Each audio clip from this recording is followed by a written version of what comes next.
We're asked, what is the greatest common divisor of 20 and 40? And they just say, another way to say this is the GCD, or greatest common divisor of 20 and 40, is equal to question mark.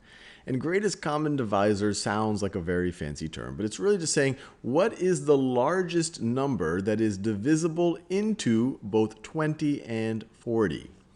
Well, this seems like a pretty straightforward situation because 20 is actually divisible into 40. Or another way to say it is 40 can be divided by 20 without a remainder.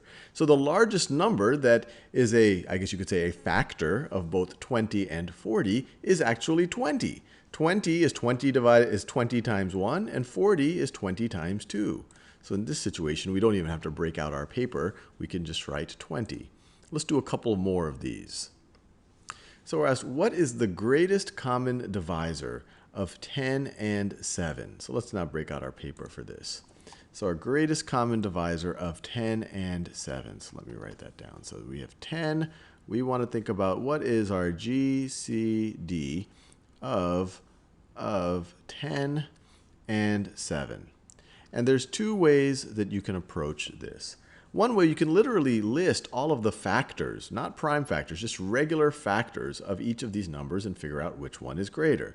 So, or what is the largest factor of both. So for example, you could say, well, I got a 10, and 10 can be expressed as 2, or let me be careful, as 1 times 10, or 2 times 5. 1, 2, 5, and 10, these are all factors of 10.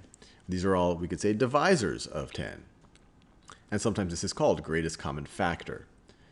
7, what are all of its factors? Well, 7's prime. It only has two factors, 1 and itself.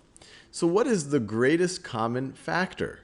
Well, there's only one common factor here, 1. 1 is the only common factor. So the greatest common factor of 10 and 7, or the greatest common divisor, is going to be equal to 1. So let's write that down. 1. Let's do one more. What is the greatest common divisor of 21 and 30? And they just another way of saying that. So 21 and 30 are the two numbers that we care about. So we want to figure out the greatest common divisor, and I could have written greatest common factor, of 21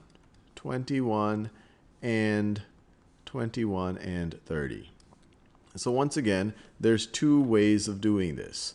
And so there's the way I did the last time where I literally list all of the factors. Let me do it that way really fast. So if I say 21, what are all the factors? Well, it's 1 and 21, 1 and 21, and 3 and 7. And I think I've got all of them.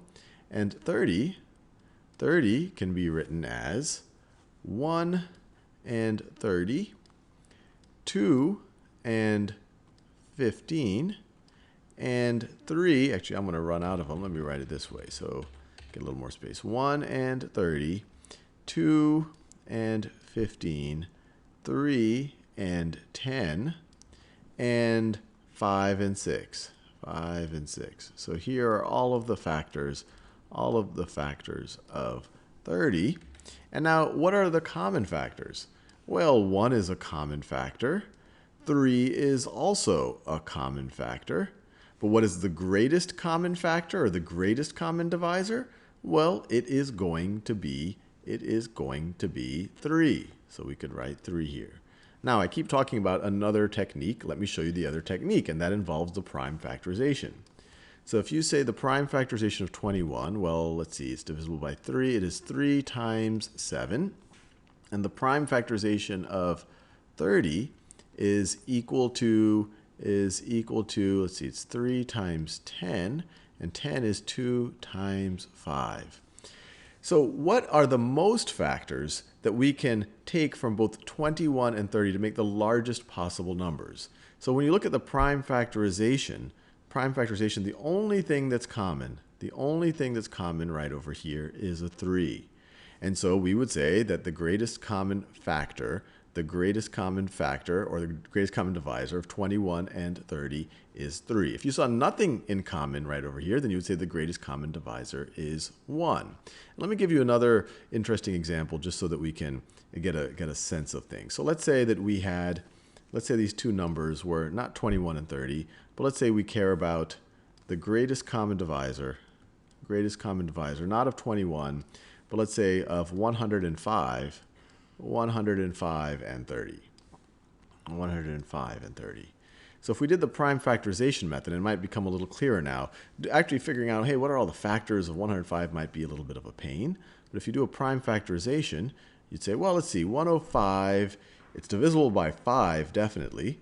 So it's 5 times 21, and 21 is 3 times 7. So the prime factorization of 105 is equal to, if I write them in increasing order, 3 times 5 times 7.